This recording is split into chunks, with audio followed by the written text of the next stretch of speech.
saya Farid Arianto dengan NIM 1833018. Jadi di sini saya akan menyebutkan alat-alat yang dipakai untuk pengamatan sifat bahan cair. Jadi yang pertama itu ada temperatur ruang. Biasanya dia menempel di dinding. Dia berfungsi untuk mengukur suhu ruangan tersebut. Lalu ada temperatur laboratorium. Itu biasanya untuk mengukur saat air dipanaskan atau juga untuk mengukur air dingin. Lalu ada gelas ukur, itu umumnya digunakan untuk mengukur volume cairan.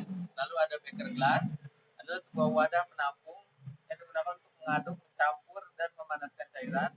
Lalu ada lampu takar, itu digunakan untuk mengukur larutan secara spesifik dengan ketelitian pengukuran yang sangat tinggi. Lalu ada viscometer block fill, yaitu untuk mengukur kekentalan zat cair dengan cara yang sederhana. Dan yang terakhir itu ada spindle.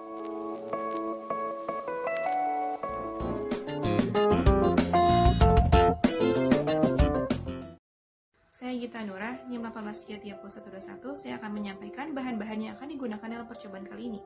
Hanya ada 2 bahan, yaitu Aquades dan NaCl.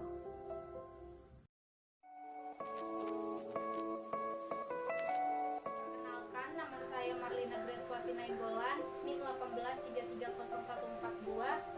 Berikut adalah contoh penggunaan alat viskositas yang akan digunakan. Untuk penjelasan lebih detailnya akan kami tampilkan setelah video berikut ini. Berikut adalah videonya.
Perkenalkan, nama saya Anis Novian Jarini, NIM 1833073. Di sini saya akan menjelaskan grafik pada pengaruh elektrolit terhadap viskositas. Di sini sudah diperoleh data dari larutan Aquades. Konsentrasi 0,1% dengan penambahan NaCl sebesar 10 gram dihasilkan viskositas sebesar 4 CPS. Konsentrasi 0,4% dengan penambahan NaCl sebesar 20 gram dihasilkan viskositas sebesar 18 CPS.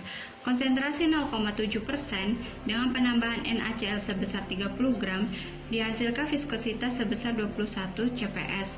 Dari data yang diperoleh akan dibuat grafik pengaruh elektrolit terhadap viskositas.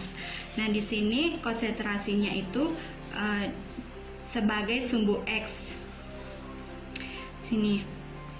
Ini dimulai dari 0,1 sampai 0,7. Nah, viskositasnya itu dianggap sebagai sumbu Y.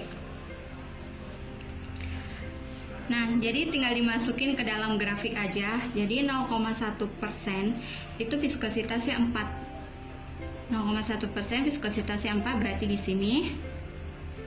Dan 0,4 itu viskositasnya 18. Jadi 0,4 viskositasnya 18 berarti di sini.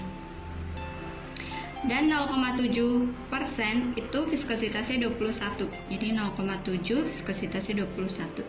Jadi di sini tinggal dibuat garisnya aja.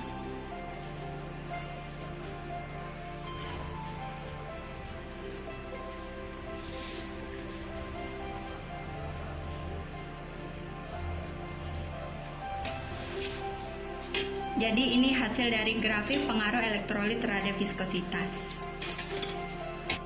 Pembahasan berdasarkan data dan grafik yang sudah saya sampaikan sebelumnya, larutan Aquades mempunyai konsentrasi yang besar, cenderung memiliki viskositas yang besar. Hal ini sesuai dengan teori bahwa viskositas berbanding lurus dengan konsentrasi larutan. Dikarenakan konsentrasi larutan menyatakan banyaknya partikel zat yang terlarut tiap satuan volume. Semakin banyaknya partikel yang terlarut, gesekan antar partikel akan semakin tinggi dan viskositasnya juga akan semakin tinggi.